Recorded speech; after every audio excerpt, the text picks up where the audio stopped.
WeatherTech Raceway, Laguna, Seca, Palou gets the jump. Kirkwood looking to challenge on the outside.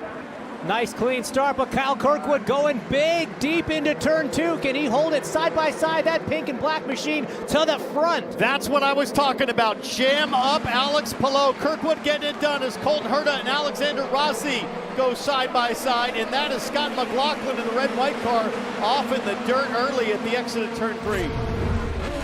Kyle Kirkwood there at the bottom of the screen went to sticker alternate tires. He'll beat Colton Herta out, but we'll watch the blend here when they come back, and Palou did the overcut. He stayed out a lap later here. They are telling him to push hard, use a lot of overtake on this lap to try to make up some of the gap. There goes Alexander Rossi. It's going to be tight.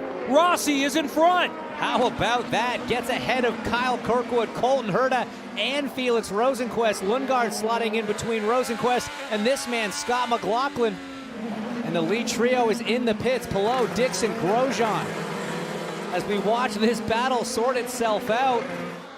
Oh, inside goes Scott McLaughlin. Lundgaard's off. And now that styrofoam sign is stuck to his right front main You got plate. your free on the nose. Big crash. 51. Giotto off heavy. Let's see the replay here. Oh, he just got loose. Lost it early. Maybe even dropped a wheel on the entrance curb. Great jump, and Grosjean is trying to take a peek at Pato O'Ward for second coming up the hill. Going to be tough for Grosjean. He's on those blacks. He's got O'Ward in front on the reds. The grip is going to go to O'Ward, but Grosjean's trying to make it work on the outside. Townsend, I think he got it done. Black tires versus red tires, and amazingly on a restart, Grosjean making those sticker blacks work as someone's off. Is Siegel. that Siegel? I think that was Nolan Siegel, yeah, the number 6. Let's go again from Laguna, Seca. Grosjean's got a little bit of a run. Alex Palou got a little sideways exiting 11. Here comes Grosjean, but he's gonna take the conservative path in the brake zone. Pietro Fittipaldi locking up there side by side with the 41 is Stingray Rob. Rob's got the grip advantage with those reds, but side to side hip check from Fittipaldi pushes him right off. Alex Palou knows that he only needs to wait for a high percentage opportunity. Even if it doesn't come, he can make it work on the in lap, the out laps. He's got lots of time. He doesn't need to force anything. He really doesn't. They'll peel off in front of him. He'll have as many clear laps as he wants to try to make the overcut work, but he's got a great run. He's going inside here at the corkscrew, and it's not even a contest. Herta having to back off, and a pass for the lead at the top of the hill. And Christian Lundgaard with a little hip check, and that is going to send Marcus, was that Marcus Armstrong in the wall? He just pulled out in front of a car at huge speed. That could have been disastrous. We haven't gone yellow yet. I'm not sure if that engine's still running. They're waiting for maybe to see if he can get it going, or they're letting people like Joseph Newgarden get into the pit lane. Yeah, he's in a pretty vulnerable position. Time to go again from WeatherTech Raceway, Laguna, Seca. James Herta got all kinds of sideways out of turn 11. Does Rossi take advantage? Here comes Rossi to the outside. He'll have a look, and now he's going to press. He's going for it. It's not going to work. Smart to back out of it. Now he's got to go defensive against Grosjean into 3, but Rossi on those reds, they're going to be a little bit better for the first couple corners. Herta again sliding out of turn 3, punishing the rear Firestones on that 26. Look at the blocking, the swerving as they go into the corkscrew. There's no way that's going to work. Full air, full send for Christian Lundgaard. No! And this will be another yellow. Big front impact. The driver on the right, that's Kiffin Simpson on the left. But somebody square into the concrete as we look at the back of the car. The Mobile One of Graham Rahal. Let's take a look here. So it started with Kiffin Simpson just going a little bit wide, hooking to driver's left right across the traffic. Rahal nowhere to go. He was so close. He avoided that incident with Armstrong earlier. Great jump for Alex Palou. Headed down into the Andretti hairpin, which is turn 2 after the kink. Rossi's got a run on Herta. Late on the brakes for Rossi, but not late enough. Palou learned from his first one. Didn't get the squirrely exit out of 11. Grosjean thought about the outside of Rossi, couldn't make it stick. They're all line astern through turn 3. How much dirt did Grosjean get on his tires by going wide? Because Joseph Newgarden in the Hitachi car on the charge. It looks like Grosjean's okay. They're single file to turn 5. Car off. Joseph Newgarden again in turn 6. And he might be beached. Guys, with 2 to go, the leader's coming to get the white flag here. If the yellow comes out, that's going to end it. Oh, he's able to get going, so we'll stay green. And his mastery at Monterey continues. In 4 races, it's been a podium every time. Alex Palou has won the 2nd time at WeatherTech Raceway Laguna Seca and takes the lead in the championship. Thank you so much, guys. Up next, it's the Honda Indy 200 at Mid-Ohio, Sunday, July 7th. Watch it at 1:30 p.m. on NBC. With that, welcome to the Push to Pass podcast. I am Derik Vance, and hopefully everyone enjoyed what took place this past weekend there at Laguna Seca in the IndyCar race there. Again, huge congratulations obviously goes out to Alex Palou and the whole number 10 DHL Honda Chip Ganassi crew, obviously for winning the Firestone Grand Prix of Monterey at WeatherTech Raceway Laguna Seca. We will break that down, discuss, analyze, and things of that nature here in the next hour or so. But as always, as you see over there on the other side of the screen, Josh is here with us. Michael will be here momentarily. But before we get to Michael, Josh, I know you watched the race a little bit. We're going to get into that here shortly. But how are things over there in your neck of the woods? Good over here. Can't complain too much. Just had a good dinner, and now I'm on here to entertain you folks that are going to be watching us, and hopefully you enjoy the show. Yeah, absolutely. Definitely hoping people enjoy the show. If you're watching it live or if you are watching the replay of it, either on video or listening to it on audio, I do see that our viewership, Josh, is skyrocketing here at the moment. 23 people watching us on X or Twitter, I guess, depending on what generation that you came from.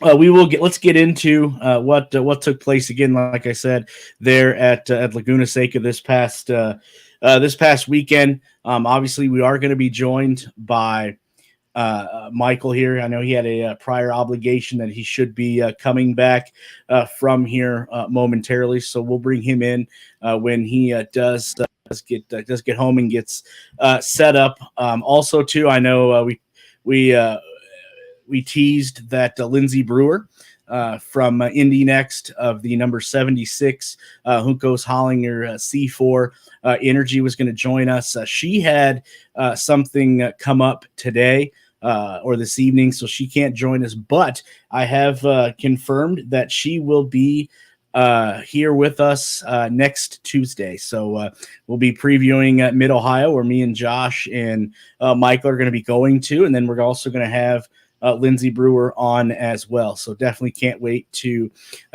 speak with her. So without further ado, Josh, let's get into it. Let's analyze and break down a little bit what was the Firestone Grand Prix of Monterey out there at WeatherTech Raceway, Laguna Seca, just a few days ago.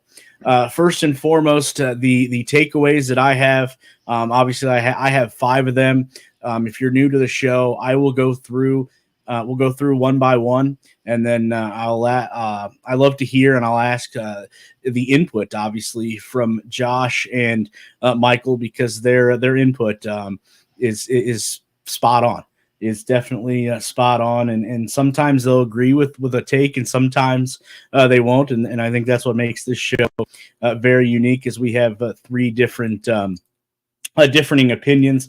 But the first thing, the first takeaway that I had, Josh, and this is something that I think all 3 of us now seems like week in and week out are pounding the table on, and it is the where'd that there's the TV coverage. And I know you're going to have a strong response and analysis about this, but I thought the TV coverage on Sunday was lacking. Obviously, NASCAR, IndyCar is obviously a lame duck when it comes to NBC now, obviously with IndyCar and Fox announcing their deal that's going to take place in 2025. So I think NBC's kind of checked out when it comes to covering IndyCar. But obviously Sunday's race was supposed to be on the USA Network. There's only 2 programs. Well, 3. I take that back. I found a third one on Sunday, but there's only 3 programs that I ever thought. I think that the USA Network runs. Obviously, it's the longest running TV series. Monday Night Raw for WWE, and then obviously I know what we turn into on Thanksgiving. It's not football. It's the dog and pony show. That is the dog show there, and then apparently they run reruns over and over and over again of Law and Order SVU, apparently.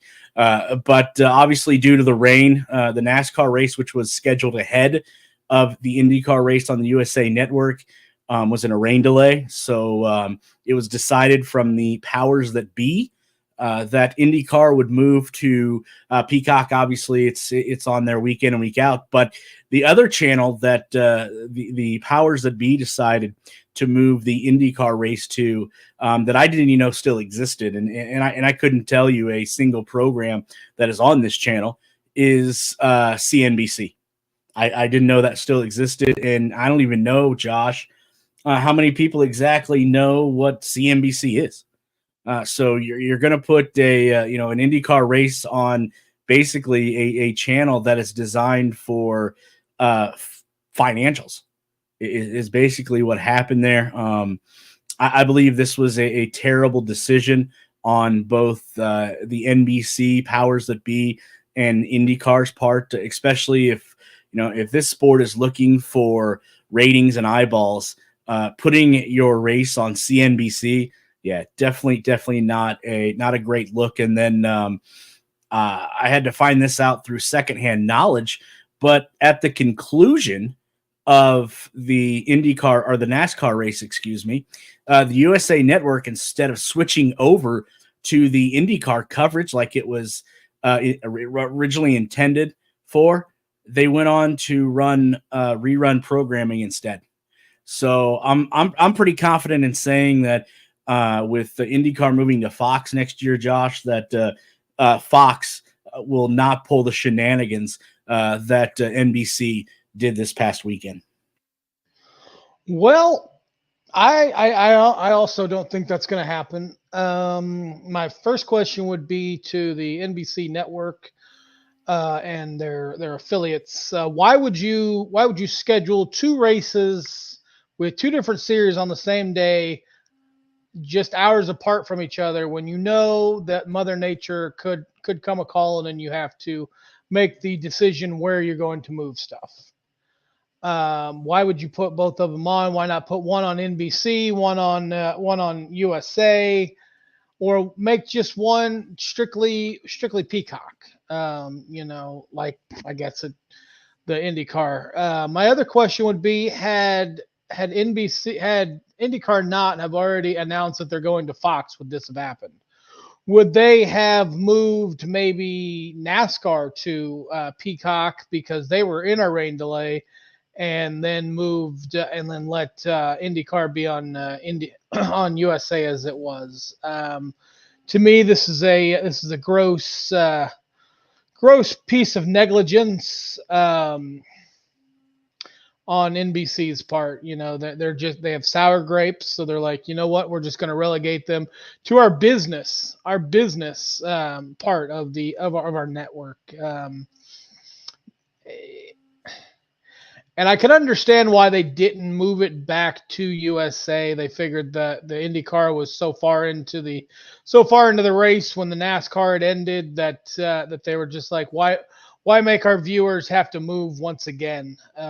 We started on Peacock, then we went to CNBC. So it shows NBC's jealousy, I guess, that they're that IndyCar has chosen to move away from their platform and go to Fox 59, not Fox 59, that's our local affiliate, but Fox Networks as it is. So as my headline on my right and below my name, what channel was this race on again? Because if you didn't know and you didn't follow on Twitter or X, you wouldn't have probably known where it went to. So I watched it on Peacock because I do have the ability to have Peacock, and I was watching it on my phone as I was working, and it was one heck of a race.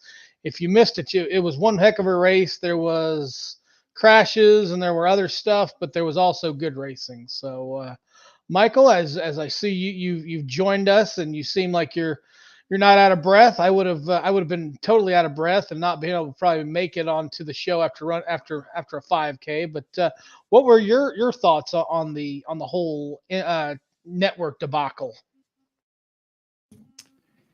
Yeah, I mean, we were chatting back and forth in our group message, and it was like, oh, the race is strictly on Peacock, and then it was like, oh, it's going to CNBC, and it's like, we follow the sport and we're all confused. So I mean, for the average fan, yeah, it's pretty bad for IndyCar. But I expected this with going forward with NASCAR, their big push right now. They just re-signed with NASCAR for the next, I think, 7 years or so, at $7.7 billion between the entities that cover NASCAR. So yeah, I mean, that's kind of crazy that they wouldn't be a little bit more open and more transparent with the fans on where it was going. But I see IndyCar being the back burner for NBC going forward.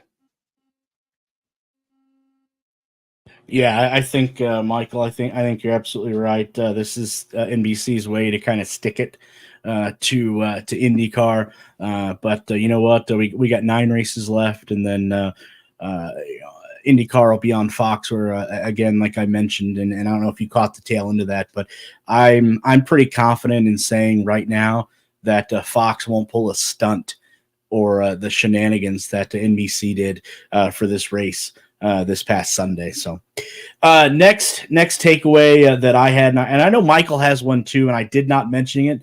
I didn't put it in mine just for the simple fact because I know he wanted to talk about it.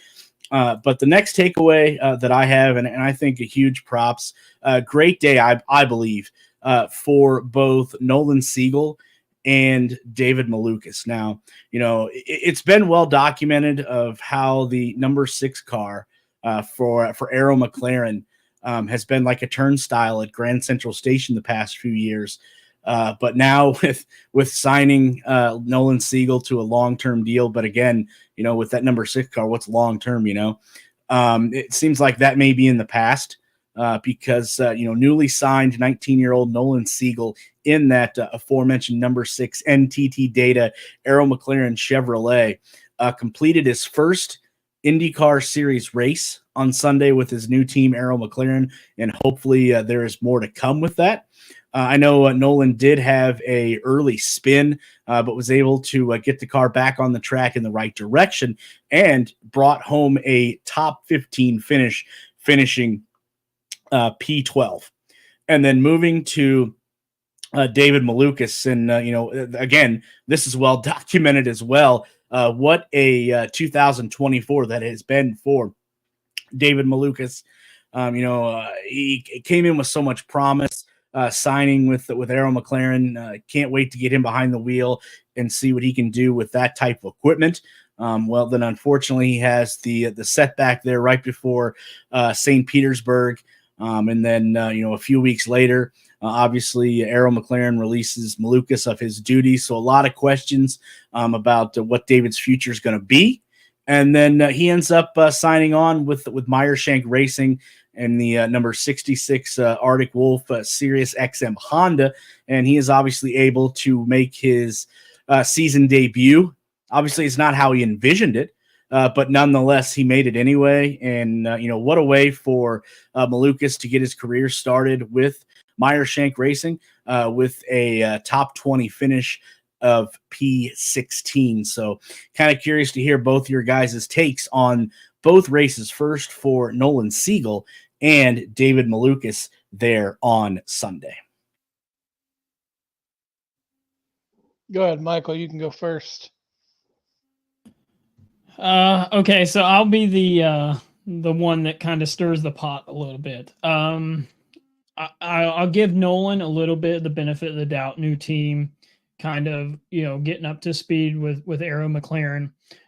Practice really wasn't great for him. Was way off the pace in first practice.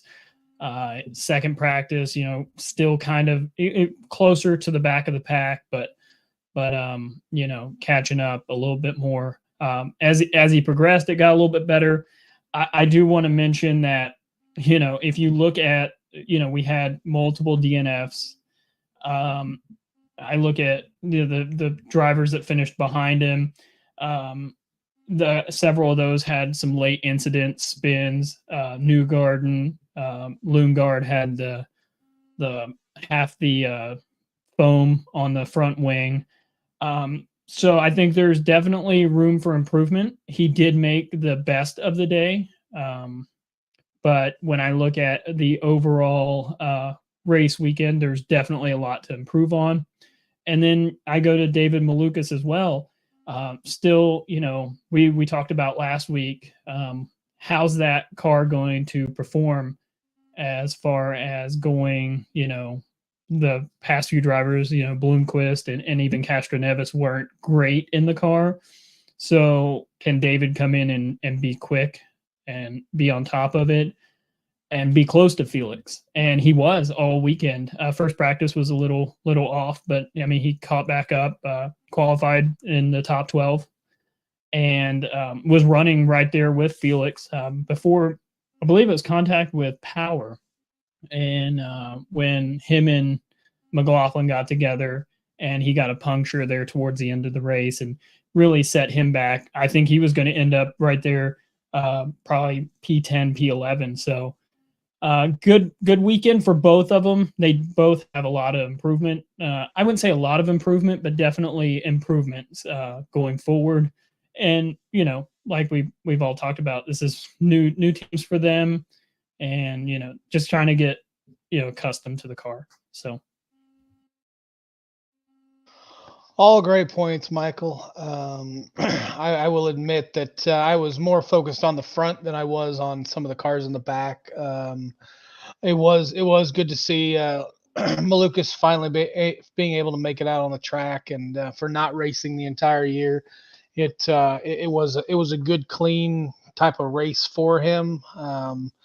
Being able to finish the race for him must be a relief, not being able to drive most of the year and being able to get back in the car. So, and then on Siegel's part, he's still young. He's got some growing pains. He got in some dust ups with a couple cars. So I look for him to go forward and keep getting better as the year goes along. I don't really have any expectations for him other than just hopefully he finishes the rest of the races that he's in and can go into next year having a full season in front of him, and he can improve, because as we know, there's a couple drivers that are getting older. And we're going to need more superstars to take their spots. And I think he has the ability. It'll be interesting to see how he progresses in his career. I agree with both of you. Obviously, both of them left a lot to be desired, I think. But, the sky's the limit for both of them, their potential, obviously. What we've seen at the levels that both of them have driven at so far in their young careers. the sky's the limit. The potential's there, the skills there. It's just putting it all together. And I think with driving time and seat time, I think both of them young men, Siegel and Malukas, will obviously put it together. The next takeaway, and some people have a passion of disdain for this individual. But my next takeaway is again, we talked about Josh and Michael. I don't know how much you watch prior episodes, Josh, but we talked about Pato Award playing the bridesmaid. Well, I think we have another bridesmaid in this wedding party, and it is Romain Grosjean being so close once again. Now, if you guys are a fan of classic rock, as I am, I think the singer, the late great Tom Petty, said it best: is the waiting is the hardest part. And for Romain Grosjean, I think he understands that more than anybody. After Sunday's race, I don't know if you two were aware of this or not, but after Sunday's race, it has been 4,743 days, July 30th, 2011, since the last time Romain Grosjean tasted victory at any level of auto racing. That's unbelievable. 4,743 days. But since moving to the NTT INDYCAR Series, Grosjean, like I said, has been close so many times. 6 podiums in 4 years, in 7th at Road America. And then today, obviously, or on Sunday rather, was no exception as well. Grosjean driving the number 77 Hunkos Hollinger Racing Chevrolet. Came home with a top 5 finish, P4, which is his best finish of the season. And, we talk about growth. You guys did with Nolan Siegel and David Malukas, and how there's room to grow. Well, believe it or not, Grosjean's finish of 4th on Sunday, obviously with his best finish of the season, but it was the best finish ever for the young Hunkos Hollinger Racing team. So, congratulations to them. But curious to get both your guys' takes on Romain Grosjean being so close, in that 4,743 days and counting is hanging over his head. Yeah, I was not aware that it was that long between victory lanes for him.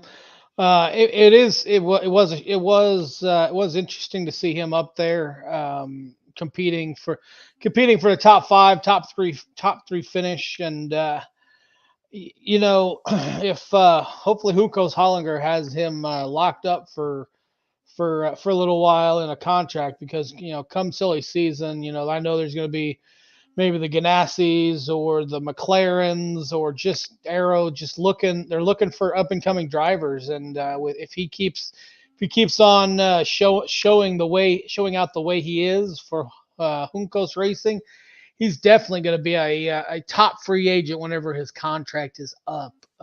He's battling up there. He's got that green and black car going towards the front. And I watched him a little bit during Indy and talked to one of the representatives from Hunkos Hollinger, and he's become one of my favorites. He's been able to just keep his head on straight and keep doing what he needs to do with all the shuffling of drivers in Hunkos. And I'm glad that he was able to bring home a top 5 finish, and hopefully he can build on that, and maybe we'll see him in victory lane or on the podium for Mid-Ohio here in a couple weeks. Yeah, I think we talked a couple of weeks ago about silly season and what Grosjean can do, and consistency is a big thing. Momentum is a big thing in racing. And the P7, now we're knocking into P4, knocking on that podium. I think if Hunkos wants to continue to grow, Grosjean could be a good leader for them. I know me and Derik talked about when he was at Andretti, maybe the pressure was just too much to succeed because when he was with Dale Coyne in the 51 in his first year, he ran really well. Laguna Seca was one of those tracks he ran really well. Almost, I believe, got a podium for them as well during that race. Had some contact towards the end. But when I think of Roman, I agree with you, Josh. He's got all the potential. He's got the passion, the fire, the drive. The one thing, the big, long winless streak for him. Don't forget, he did spend a lot of time with Haas F1 in Formula One. So they have never competed for a win in that series. So, that's a shame for that team because it is an American team. But it's not good.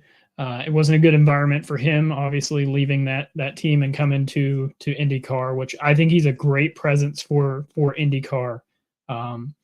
His passion. I mean, I remember, trying to interview him after his accident last year at Detroit, and he was just so frustrated. I mean, you could just see the passion for racing in him. Anytime you're around him or his car or his team, they put in so much effort. And for him to, be in this kind of silly season, I think you're right, Josh. I think Juncos needs to lock him in because he can be a great leader and builder for that team. Yeah, Juncos was looking for a veteran presence, kind of like what Major League Baseball teams do when they're down to the stretch to make the playoffs, and they're looking to add that one piece, that veteran presence, and I think that's what Ricardo Juncos sees in Romain Grosjean. Obviously, he's taken Augustine Canapino under his wing, so to say, and he's that veteran presence that Juncos was missing, and now they have that, and hopefully they don't let that slip through their fingers for sure. Second to last takeaway that I have to say I was mighty impressed that the Californians were able to take 2 of the 3 podium spots there on Sunday. They always say, Josh and Michael, that it feels good to be home, especially if you're Colton Herta and Alexander Rossi. First, Colton Herta, who grew up about 4 hours from Laguna Seca. He did find himself the fastest in practice session 2 on Saturday, and then got a great qualifying spot there within the top 5, starting in position 4. But then obviously going into the race, Herta was, looking to snap. He has a 37 race winless streak. His last win was back in 2022 at the Indianapolis road course, the first race. And coincidentally, both of these, Herta and Rossi, their winless streaks, their last wins were both at the Indianapolis road course race 1 and 2 back in 2022. But obviously, unfortunately, Herta just wasn't Herta's day in the number 26 Gamebridge Honda for Andretti Global, who came up just short, leading 8 laps, and then obviously coming home in second place. And then as for Rossi, he grew up near Nevada City, California, and he was looking to grab some of that momentum that everyone's looking for, racing and race out for the Arrow McLaren team as they head towards Mid-Ohio. Rossi did have his own 29 race winless streak continuing after Sunday. He tried to break it, but like I said, just like Herta, it just wasn't meant to be. And Rossi ended up bringing the number 7 Vero Arrow McLaren Chevrolet home to a season best 3rd finish. So I'm curious, are you guys impressed with the both Californians there coming back home, Herta and Rossi, and them being able to finish on the podium 2 and 3 on Sunday?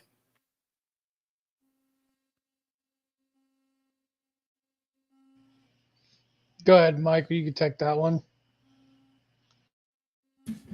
So honestly, for me, I think with Herta, that's exactly where I expected him to be, up front, contending. Always been really good since IndyCar has come back to Laguna Seca. Rossi surprised me just a little bit. I think I believe he's in a contract year, if I'm not mistaken, and kind of definitely looking to kind of either extend that contract or, if there's, options elsewhere to kind of, jump into that silly season chaos.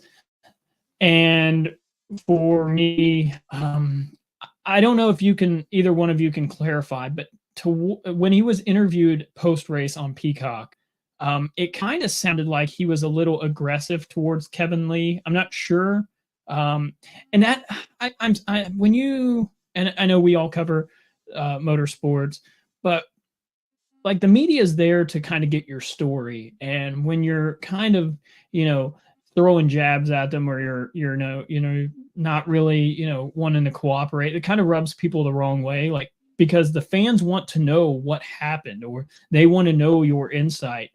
And the only way most fans get that is either social media or the Peacock post-race show. So I think that's always been one of my biggest, and it's not just Rossi, it's several drivers, and not just in the IndyCar series, it's in professional sports all across. Honestly, the fans are what pay your bills, and I feel like the fans deserve a little bit of respect in those moments. And obviously the members of the media, small and big, definitely deserve a little bit of respect. So Rossi was definitely a surprise for me up on the podium, but I mean, he has the potential to be great. I mean, he's with a championship winning team, or a potential championship winning team, and they have fast cars, but it seems like when they kind of struggle a little bit, they kind of lose their mind. I mean, across the whole team. I mean, when Pato's had some mistakes this year as well, and it's just crazy to me that the team hasn't been more successful, honestly. So for Rossi to get up there, get on the podium, I think it is great momentum for him and the Arrow McLaren team. Yeah, I agree with most all of what Michael said. Just my first, when you're showing that picture, either Alexander Rossi is like 7 foot tall, or Herta and Palou are just like so tiny. He looks so much taller. Even he's on the third ring, but he's taller than Herta, and almost as tall as Palou. But yeah, on the interview part, I don't know if it's because maybe they're a little short with them, or takes some jabs at them because they just got out of the car and their adrenaline's still going, and maybe they just were maybe there's just something that didn't go right for them, and they're just like, oh God, I have this microphone right in my face. It kind of reminds me of something Joe Rogan does. If in the UFC, if a fighter gets knocked out, he doesn't put a microphone right in their face right after they get up. So maybe they should give them a couple minutes, give them like 5 or 6 minutes, get out of the car, get a drink, get cooled off, and maybe then the drivers are a little bit more apt to talk to them and be a little bit more open with them. But maybe just putting a microphone in their face right away isn't the best thing. But I didn't choose Herta to win, but I thought he was going to be able to catch Palou there at the end. But Alex was the better driver and was able to hold him off. And Rossi coming home in P3 for Arrow is probably, outside of that pseudo win that they were handed at the beginning with Pato because of disqualifications, that's probably one of the best things that's happened to them. I keep saying maybe they'll take that and build on it and take it into the next race, but it seems like every time they take one step forward, they take 3 steps back. Pato is not living up to the hype that he had a couple of years ago, but with Rossi coming in and getting P3, that was a big boost for Arrow, and maybe that had made Zach Brown a little happier over the weekend. Definitely have to wait and see how that third place finish there for Arrow McLaren helps them going into Mid Ohio. And Josh, credit to you. What a great segue. You're talking about Alex Palou. Obviously, my number one point does always have to do with the winner of the race. And again, as Lee Diffie would say, hello, Palou. Palou, fellas, does it again. I mean, at this point, what can be said about Alex Palou that has not been said already? Obviously, the dude can drive.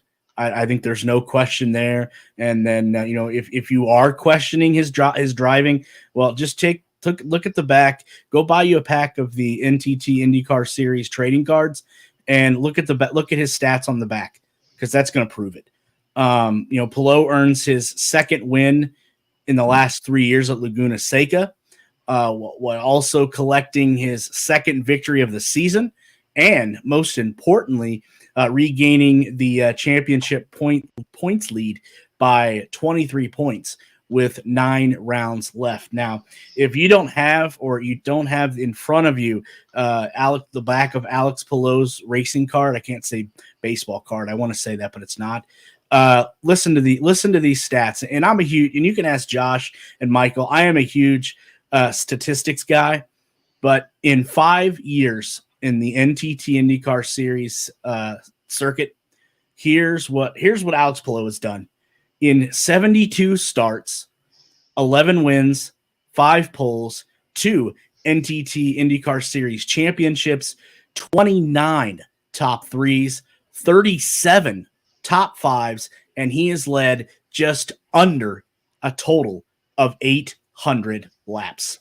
Guys, I don't know what else can be said about Alex Palou, but I'm going to sit back and let you guys figure that out. There's not a lot more that can be said about him. He's a dominant driver. That's obviously why another team was wanting to bring him on, and I think he was smart to stay with his team that he has now. He's always consistent. He's consistent is probably the most correct term I could use. He may not win all the races. Last year he did have he had a streak where he won multiple races in a row, but he's up there. He's always going to be in that top 10, top 5 top 10, top 5 contenders bracket. And had it not been for an accident or a collision on pit road last year in the Indy 500, we may not have had a 2-time winner this year. Because I think he was the most dominant car up until that collision on pit road in Indy. So he could have had an Indy 500 title on his accolades. So he's looking to be, I don't know when the last time somebody went back to back for the NTT Series championship, but he's in the driver's seat now, and everybody else should probably worry, because once he gets in that driver's seat, he doesn't tend to want to relinquish that lead to anybody. So it was a heck of a drive on Sunday, and I look for him to continue his dominance going into Mid Ohio next week.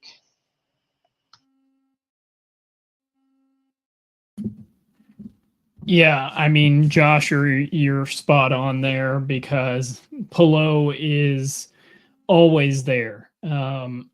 Top 5, top 10, always there. Very consistent. Consistency is key when you have a full season points, championship running. So when I think of Palou, I just think of consistency. What a change it would have been had he gone to Arrow McLaren. I wonder, had he still been as quick, what that would have looked like. It's looking like Chip Ganassi is probably the smartest guy around, probably prying Palou back and keeping him. I don't know what he did to keep him and make him change his mind to stick with Ganassi, but Chip's looking great. Chip loves winners. I always love when a Ganassi car wins because I always like to get on X and tweet that Chip loves winners. He'll use that hashtag all the time, and normally I can get a like back from Chip Ganassi when I tweet or X or whatever we're calling that platform now. So that's always cool when you get up in the morning or you check later on X and you got a like from Chip Ganassi. So yeah, Palou, man, I don't know if he wins a championship this year, it'd be pretty interesting. Derik has all the stats, so he may know who's won the championship back to back. That facial expression, maybe not, but I would say either Franchitti or Dixon would be the last driver to go back to back in championships, but I could be wrong as well. But I see Derik typing as quick as possible to find those stats. But yeah, I mean, man, that would be very impressive if he can go back to back, because Will Power talks about it all the time, how competitive the IndyCar series is right now. And he's absolutely correct. It is very competitive.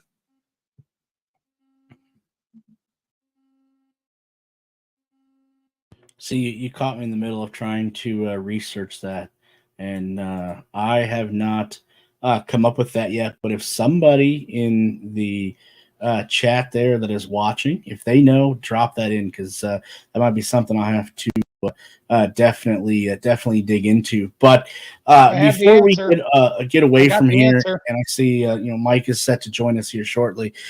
Michael, I know you had a interesting takeaway on Sunday that I didn't mention, that I'm going to let you expand on a little bit before we hear about the success that our betting aficionado had on Sunday. But Michael X, did you had an interesting take on that? Expand on that a little bit.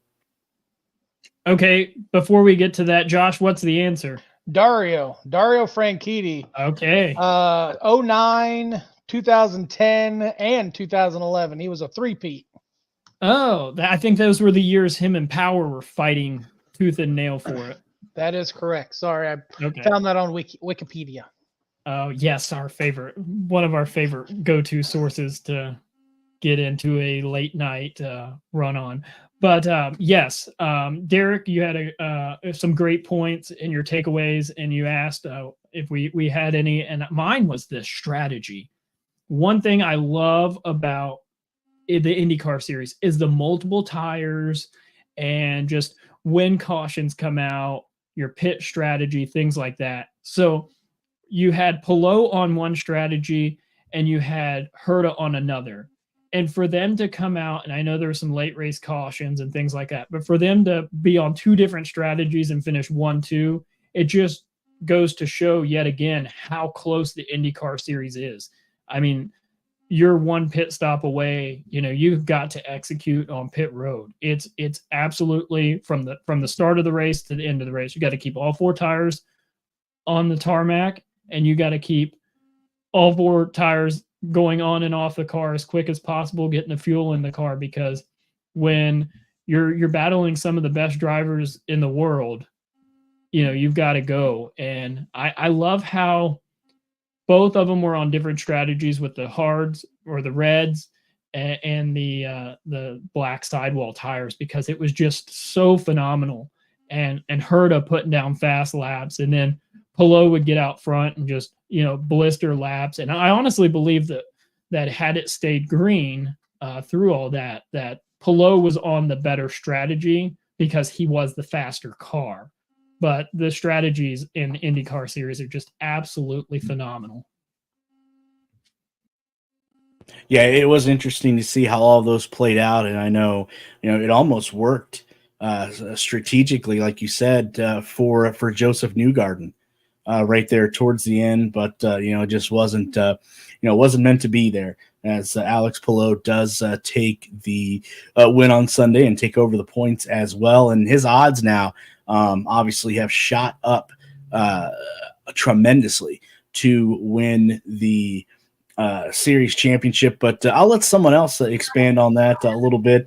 Glad to see Mike is back able to join us after a week hiatus there, to say the least. But Mike, I know you were dropping some championship odds there in chat. Before we go over those, though, curious to hear your wrap up on how you did this past weekend there at Laguna Seca.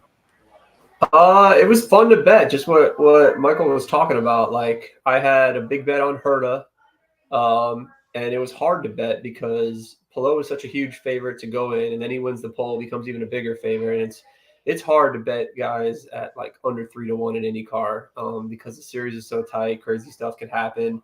So it was kind of I tweeted out Sunday morning. I'm like, look, you either put it all on Palou, or you find ways to pair Palou up with things, or you go elsewhere. I had made a bet on Herta before qualifications just based on his track history, and he's been fastest second qualifying.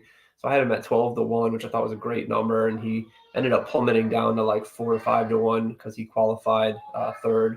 So I was all in with Herta. Also, the books did do a good job of really getting odds out for this race. There was a bunch of commotion. The books didn't post odds after the warm-up. They didn't know the race was happening, which is super disappointing. That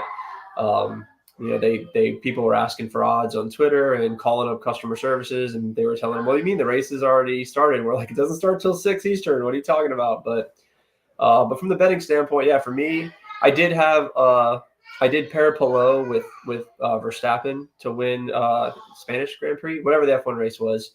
So I had a little bit of a hedge there. So I made a little bit of profit. It would have been great if Herta won. That would have been another big hit for the year for me. So I was pulling for Herta on that strategy. I think the caution might have hurt him. And I still thought there was hope, but then Palou just blew right by him with the fresh tires at the end there. So it was fun to bet, especially if you had Herta and Palou. Like I said, I was really rooting hard for Herta. I almost lost my mind when the whole Newgarden thing happened. I'm like, how in the world? So I thought it was good karma that he went backwards.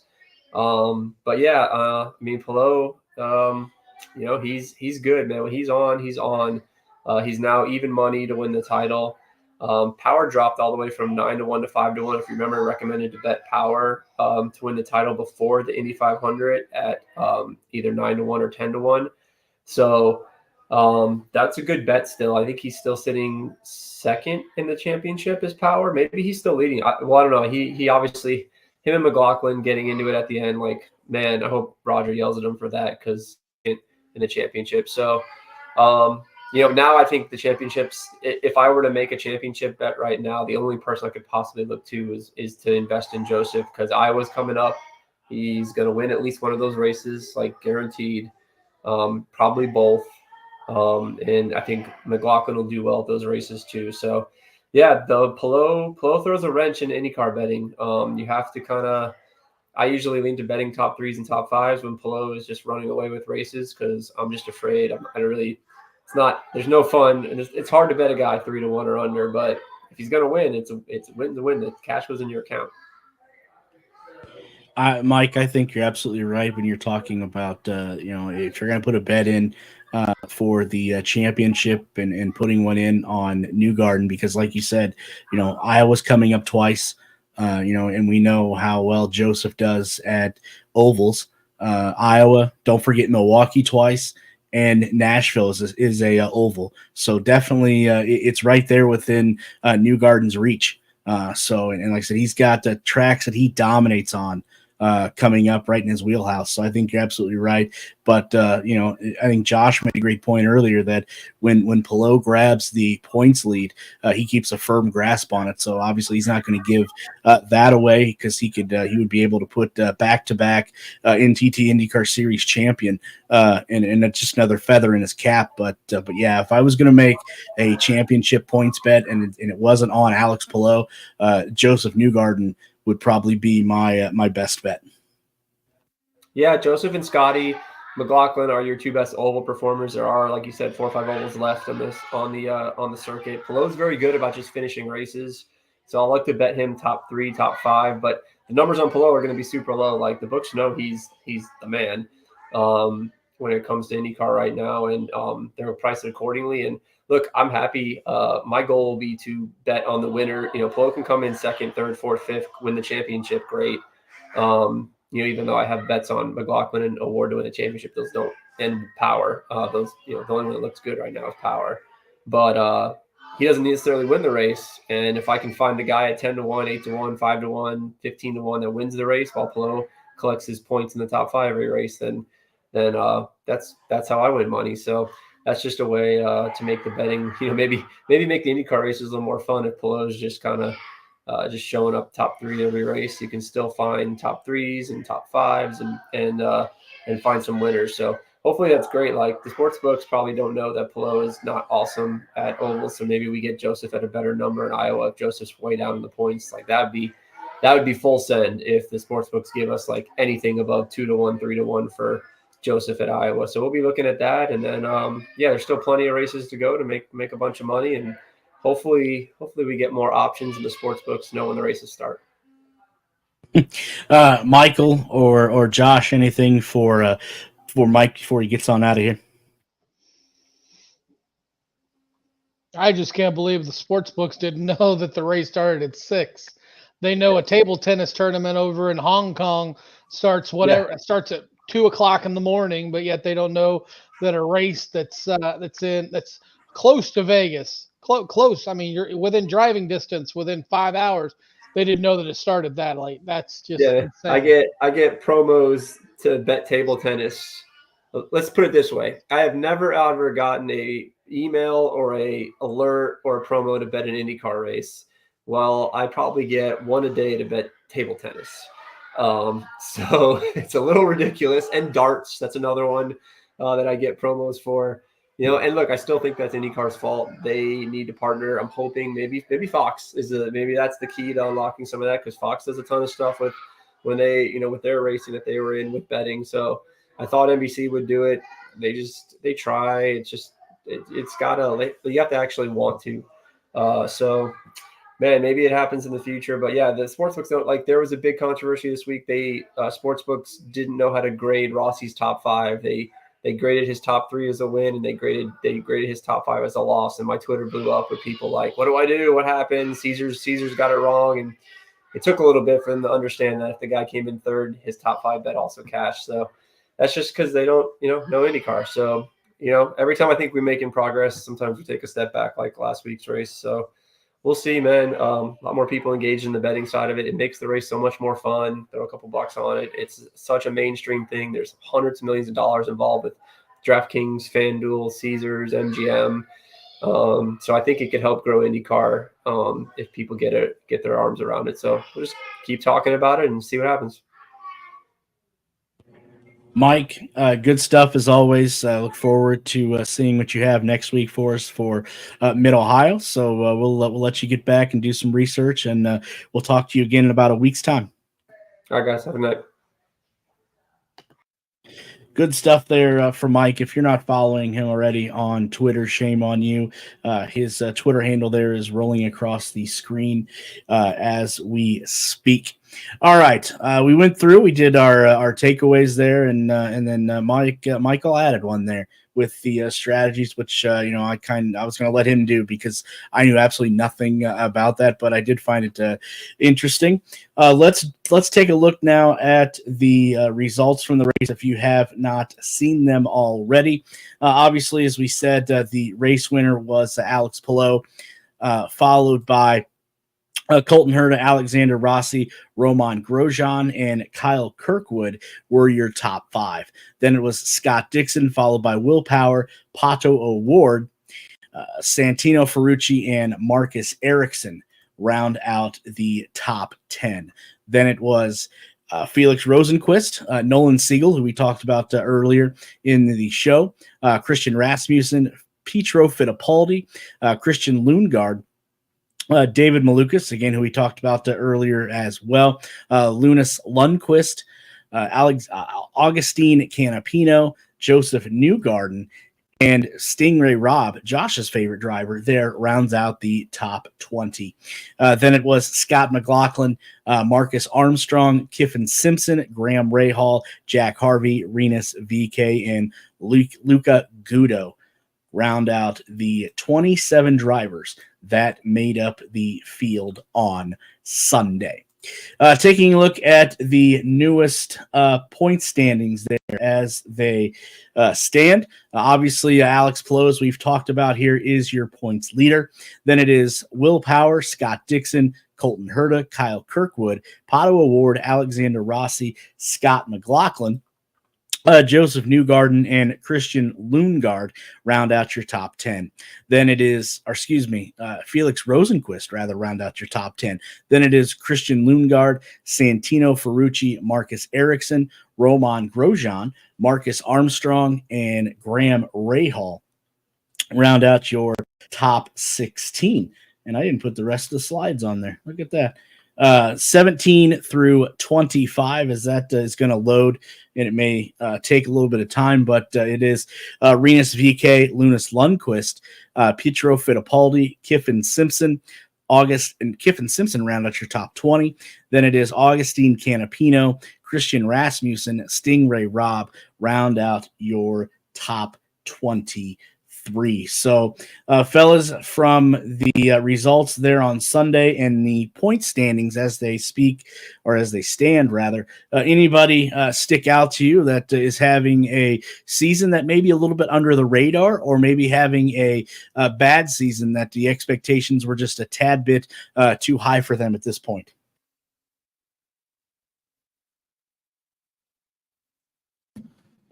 The one driver that just gets me kind of, I thought he would be, there's two actually.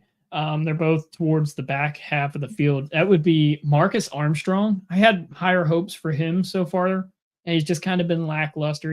He has been caught up in a few accidents that weren't of his making, but just kind of, lackluster, not seeing him towards the front. I thought he'd be really good on the street courses and road courses, but he's just okay, back half top 10 at times. And then the other is Rinus VK. So much is talked about, how well he does it at Indy. And obviously this year was kind of, hit and miss, up and down for him. But I feel like he's one of the drivers that if he could make a change, and I'm not saying that Ed Carpenter is, bad organization or anything like that. I'm saying, like, sometimes those drivers just need a change of scenery to kind of reboost or rejuvenize their career.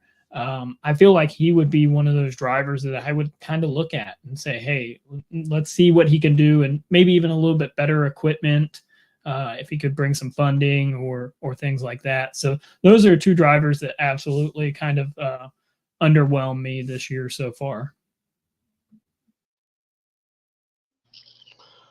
I really didn't have any. I didn't have any expectations. I will say that Armstrong being back there is a little underwhelming. But everybody else, I kind of expected the McLaren cars to be a little bit better. Pato sticks around there, but I thought maybe he'd have a win or two by now on the actual track, but everything else looks right. I thought Palou would come in and be able to defend his crown with all the vim and vigor that he's got. I knew that Dixon would be up there.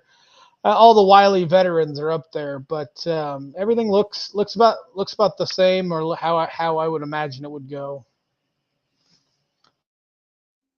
I'm in the same boat with Josh on the second point. I thought another year, Arrow McLaren, obviously, one of the more teams that's hyped coming into the year, I thought would have a better year. Obviously, Pato Award and Alexander Rossi, I wasn't quite sure what we were going to get with that number 6 machine.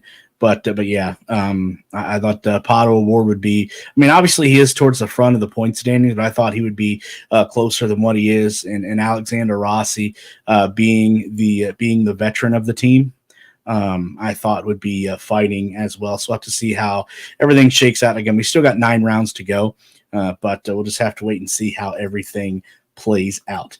Let's get to the winning driver on Sunday's race, Alex Palou. Let's hear what he had to say about the race on Sunday.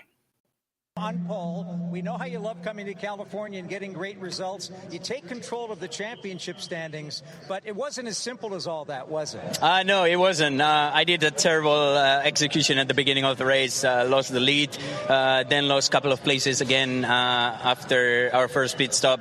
And yeah, the guys had to do all the work for me today. We went on a risky strategy, too risky, but for the position we were in, but it worked out. And the number 10 DHL Honda car was on rails all weekend and especially today. You sure had a rocket ship, but I wanted to talk about one pit stop where you came out on cold tires and managed to still pick up more of an edge on Colton Herta. How do you do that? Yeah, I think that was when we were on alternates. He was on primaries. That's also what got us at the first pit sequence when I got overtaken by Kyle and Colton. So yeah, it's those tires make a difference. That's what makes it so exciting. So yeah, I'm just super glad that we're here in Victor Lynn. Well, we talked about this before the race, but what is it about you in the state of California? You seem to own the place. The weather and the people, probably. What are your thoughts on the upcoming race at Mid-Ohio? You've got the hybrid coming in. You've got a lot of other exciting things happening with IndyCar. Yeah, it's exciting. It's also exciting that we got the last win on a non-hybrid era. So I think Honda, Ganassi, and DHL are going to be proud about that. But yeah, I'm excited for Mid-Ohio. I think HRC has been doing an amazing job all over those years of preparing for the hybrid. So yeah, I think it's going to be exciting. And how does it feel to be the points leader at this stage of the season? Feels great, but I mean it's too early. So yeah, it's a best position to be in now, but need to keep on getting those wins. Everybody in Northern California is really happy for you. Congratulations. Thank you. That is the winner of today's race, Alex Palou. An outstanding performance today. That was, like I said, the race winner there on Sunday, Alex Palou. And speaking of race winners, I do believe that one of us did pick the race winner correctly. And I can tell you with 100% certainty who it wasn't. It was me. It was not me. But our race picks there on Sunday, as you see right there, first time going out, and look at that. He is 1 for 1, ladies and gentlemen. It was Michael picking Alex Palou correctly. I came up just short. Apparently, this time Herta was able to finish the race because, as it's been well documented throughout the years, you see all my picks on the left-hand side have crapped the bed, so to say, when I pick them. But, congratulations to Michael for picking up his first win of the season, and I'm sure in probably a couple weeks time, couple race times, he'll be passing me and leaving me in the dust there, so to say. But he does have a uphill battle there, as Josh is ahead by 5 wins with 9 rounds left to go. So hopefully Michael can catch him, because I can tell you again with 100% certainty I will not catch him. All right, we just have a few other things to get here before we drop the checkered flag on another episode of the Push to Pass podcast. And we do have to thank our sponsors that make it possible for us week in and week out to bring you all these shows here on the Push to Pass podcast. As I'm looking for the right slide there, so to say, and right there it is. Always Ready 1776. If you are looking for patriotic apparel, headwear, and more, go check out what is to offer at Always Ready 1776. And you can also catch them on the web at alwaysready1776.com. And if you do find something that you would like to purchase, remember, always use that promo code that you see down there, or actually towards the top of the screen, Push to Pass, for 10% off of your order.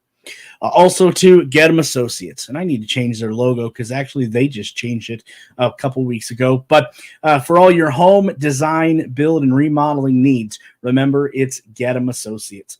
And you can also find them on the web as well at Gettum.com.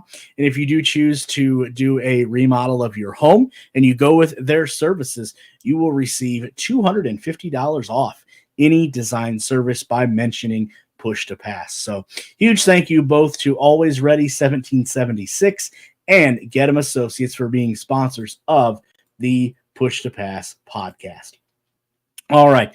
We did have a little bit of news today, fellas, that came down. It was out of the blue, but we will discuss it here, obviously, nonetheless. If I pick the right slide here, let's try that one. There we go. All right.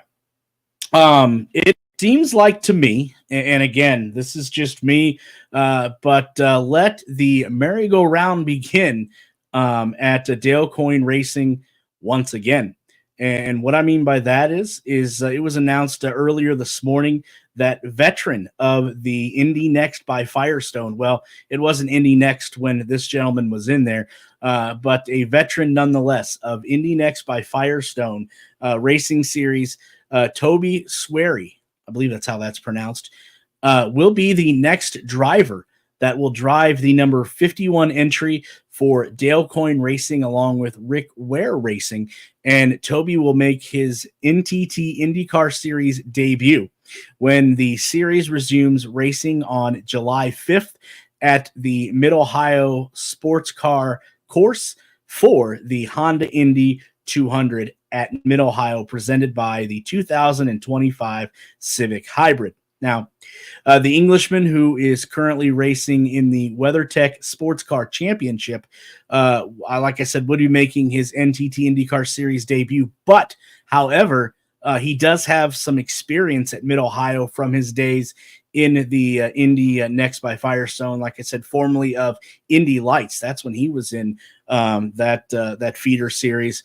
And he also did a test last year for Ray Hall Letterman Lanigan Racing at the Sebring International Raceway. Now, Toby was in the Indy Lights series or Indy Next in 2019 and 2021.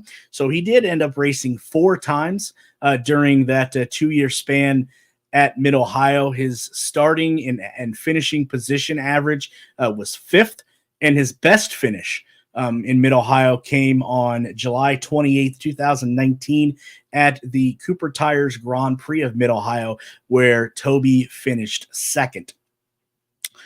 During his two-year run there in Indy Next, Sowry collected 1 win, 10 podiums, and he also led 34 laps out of the 1,005 that he participated in. So, Michael, you may have a little bit more background on Toby than I do. That was just an article I threw together, which you can find on the website that's scrolling down there at the bottom. You can also find an article that Michael did last week there as well. But your thoughts on the revolving door or the carousel that is Dale Coyne Racing currently?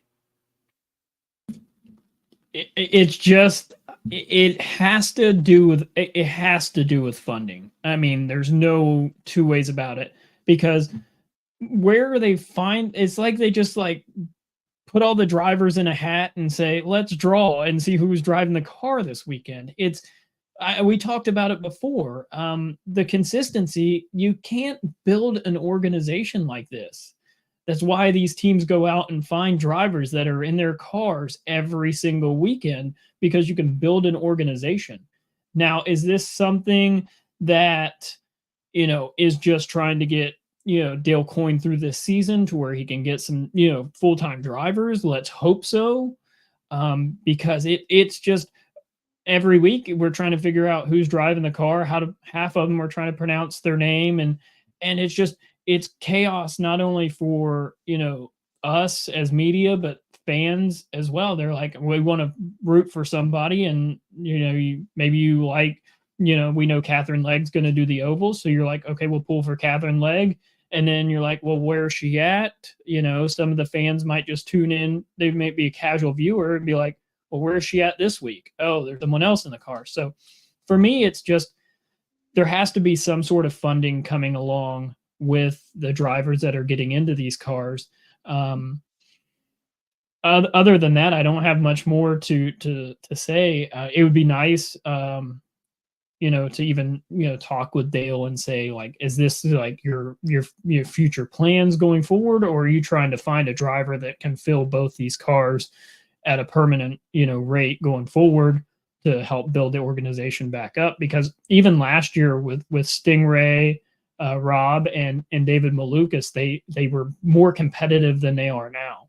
So hopefully that helps going forward if they can get some, and they don't even have, I know so much is made on like being competitive, but that will come over time if you can just have the same person in the car to help build them, get comfortable with the car and confidence with the car. So we'll see what the future brings for them. And Josh, I don't know if you have anything else or what your thoughts are with Dale Coyne Racing.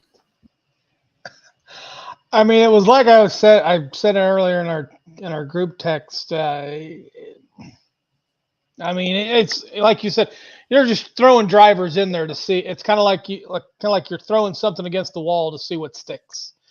I mean,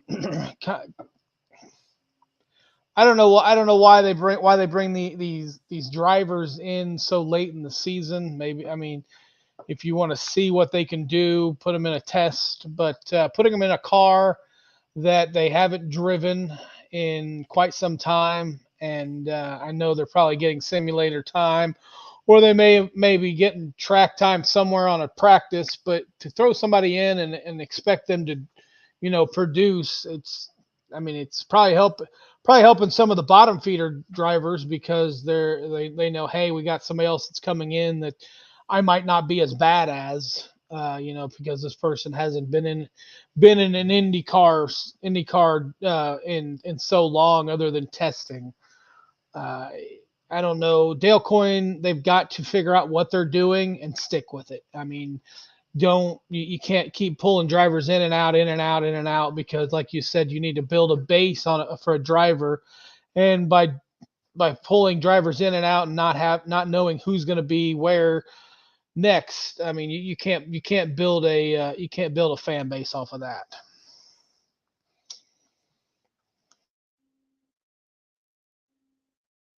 Yeah, I think you both bring up very, very valid points, and it's going to be interesting to see what happens going forward there at Dale Coyne Racing.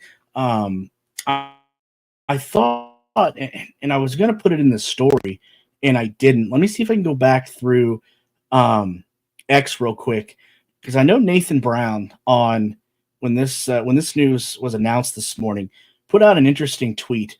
And I think it kind of backs up what Michael said, and then what Josh followed with. Here it is. Again, hat tip Nathan Brown of the Indianapolis Star. While we're still one driver short of Dale Coyne's 2015 two-car lineup, 8 drivers, but we're well on our way.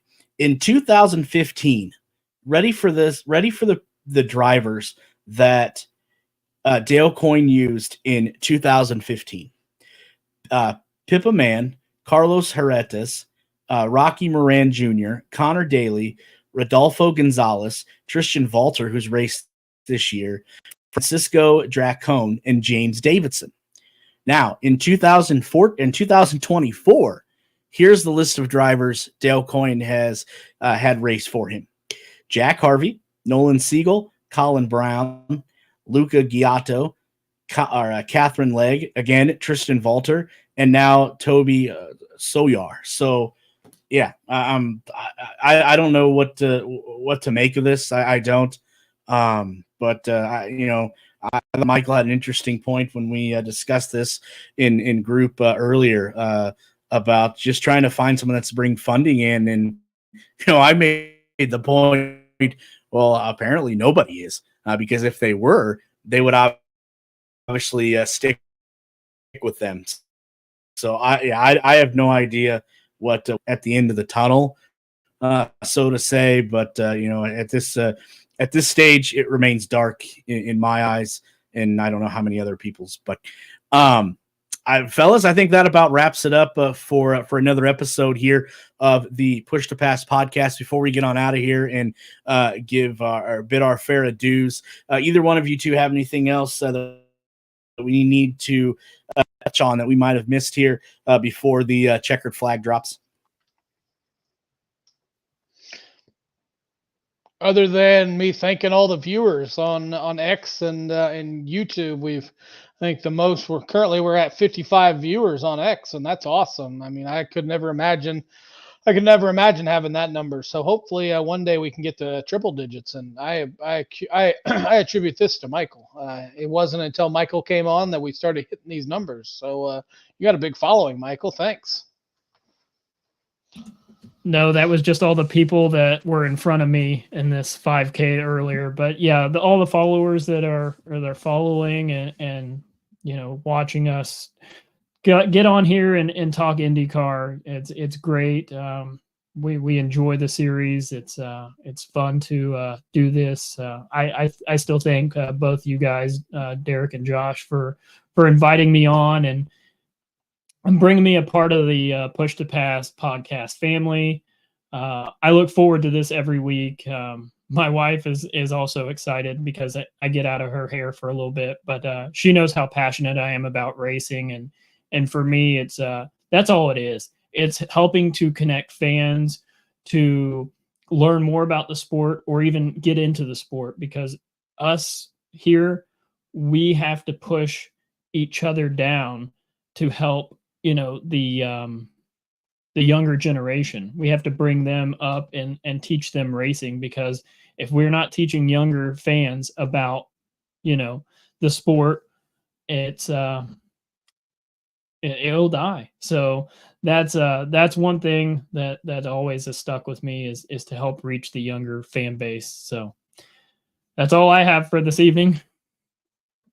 Well, Michael, you can tell your wife the check's in the mail, and it'll maybe take care of some groceries or something. But I think Josh hit it square on the head, and I was looking at the numbers as well there, and we were up to 55 total viewers, and 54 of them were on Twitter or X. So huge thank you, huge shout out to the people there on Twitter and or X for tuning in this evening. Definitely much appreciated. And if you happen to go to Mid-Ohio next weekend and you see one of three of us, I think I may have said that incorrectly, but if you see one of us or you see three of us, come up and tell us how much you enjoy the show, or tell us how much you hate the show and how we're wrong. Well, whatever, it doesn't matter.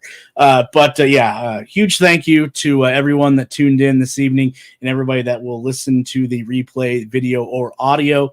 Also, huge thank you to Mike for taking a little bit of time out of his busy schedule to join us. Obviously, he'll be back next weekend as we will to preview Mid-Ohio. And then if you missed it at the beginning of the show, driver of the number 76 C4 Energy for Juncos Hollinger Racing in the Indy Next by Firestone Series, Lindsey Brewer will be joining us in the second half of the hour next week. So definitely look forward to that.